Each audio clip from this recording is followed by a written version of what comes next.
Welcome back. For more on our top stories and others, please visit our website, channelstv.com and youtube.com/channelsweb.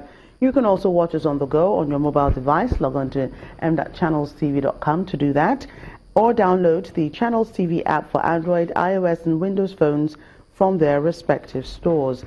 Having the Channels TV and Channel 24 app will give you access to news and updates. You also have the eyewitness feature, so you too can be a part of the news. Just install the app, then tap and swipe to reveal the eyewitness menu and share those pictures, videos or news of happenings around you. The Cross River State Governor Ben Ayade has announced a reward of ₦1 million to anyone who offers information leading to the arrest of kidnappers and armed robbers. Governor Ayade made this known at the Exco Chambers of the Governor's office when the new Commissioner of Police paid him a courtesy call. The Governor frowns at situations where suspected criminals arrested on issues relating to armed robbery or kidnapping find their way back to the society without prosecution. There's a whistleblowing law in Cross River State that guarantees you ₦1 million when you discover an armed robber, somebody who is in illegal possession of firearms, somebody who you know is a kidnapper or is harboring a kidnapped victim in any abandoned premises, or any information that a citizen or a resident or a visitor to Cross River State provides that leads to the arrest of an armed robber or a kidnapper, that person will get instant ₦1 million. Every Cross Riverian who knows a kidnapper, once the police have sufficient evidence to suspect that indeed he's an accomplice, is aiding or abetting kidnapping, that person must be picked by the police and on no condition except when we finish the trial up to Supreme Court, he is found free. Unless on that condition, he can never be released. I've come to work and I am ready to work day and night. And the SSA is a living witness. I don't sit. I go out. I don't believe in sitting down in the office without supervising my work, my men. I assure His Excellency and His Cabinet that I'm ready to partner with your government. I'm ready to do everything possible to make sure that the state live in peace.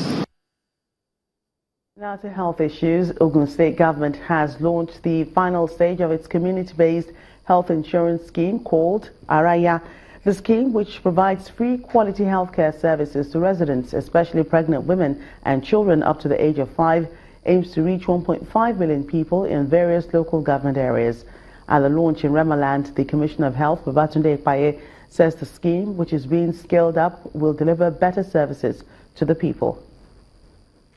Going by the United Nations statistics, Nigeria loses about 2,300 under 5-year-olds and 145 women of childbearing age daily, due largely to poor access to quality healthcare services in rural communities. Since the introduction of the Ogun State Government Healthcare Insurance Scheme, Araya, the problem of unaffordability in accessing healthcare for pregnant women and children is gradually being addressed, as is the case with these pregnant women and mothers of children under the age of 5 from the 3 local government areas of Remo Land in the state. The final phase of the scheme entails scaling up its operations, which the Commissioner for Health, Babatunde Ikpaye, members of the Ogun State Executive Council, royal fathers, representatives of the National Health Insurance Scheme and the International Financing Corporation are here to launch officially. Araya, as a strategy, the Ogun State has come to stay. In the first phase of this program, we are doing 20,000 lives. And in the second phase, we are scaling up to as many million as possible.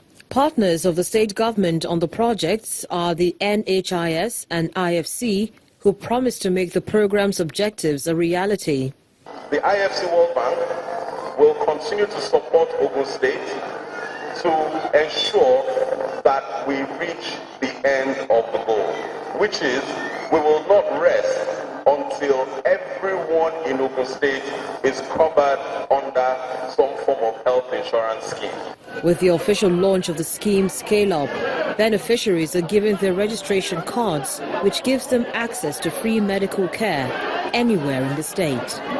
I'm very happy because if you want to go to the center, if you don't have any money, you can't go. But now we have a free movement. That is, I'm so grateful and I'm happy. From July last year, when the scheme was launched, over 11,000 women have so far registered. The government says it aims to get the scheme to reach at least 1.5 million people, especially the rural dwellers, and ultimately improve the health indices of the state. The National Assembly says it's ready to enact and amend relevant laws that will strengthen the National Agency for Foods, Drugs Administration and Control, NAFDAC, in its duties. The Deputy Chairman, House of Representatives Committee on Health Services, Usman Mohammed, stated this in Ilorin, the Kwara State capital, at the flag-off of the workshop on the current regulatory issues on national use of drugs, animal feed, pesticides and chemicals organized by NAFDAC.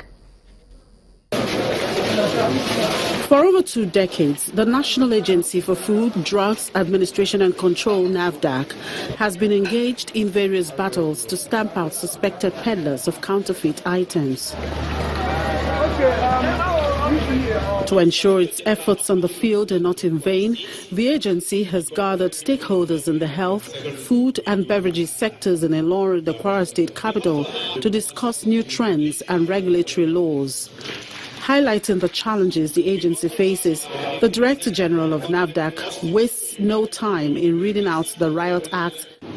The management of NAFDAC has been fighting against this global menace and will not stop at anything to ensure that all those involved in these nefarious activities are brought to book.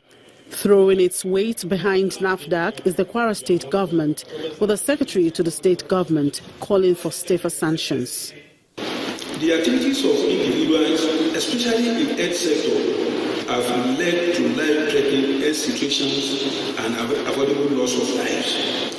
I therefore advocate stiffer penalties for manufacturers, suppliers, and individuals found guilty of producing and distributing counterfeit drugs. For all these to be achieved, there has to be a backing of the law, which is why the presence of the Deputy House Committee Chairman on Health is perhaps the climax of the event. We as a parliament, the representatives of the people, of Nigerian people, are concerned with people's health. And that is why we are supporting what NAFDAC is really doing. If implemented, the recommendations from this meeting will have a huge impact in the fight against those whose joy it is to endanger the lives of others. Nigeria's acting president, Yemi Osinbajo, is withholding assent on 4 bills passed by the National Assembly last year. The bills are the Dangerous Drug Amendment Bill, National Lottery Amendment Bill, Agricultural Credit Guarantee Scheme Fund Amendment, and Currency Conversion Freezing Order Amendment Bill. The acting president, in a letter read by Senate President Bukola Saraki at plenary, gave several reasons for rejecting the bills.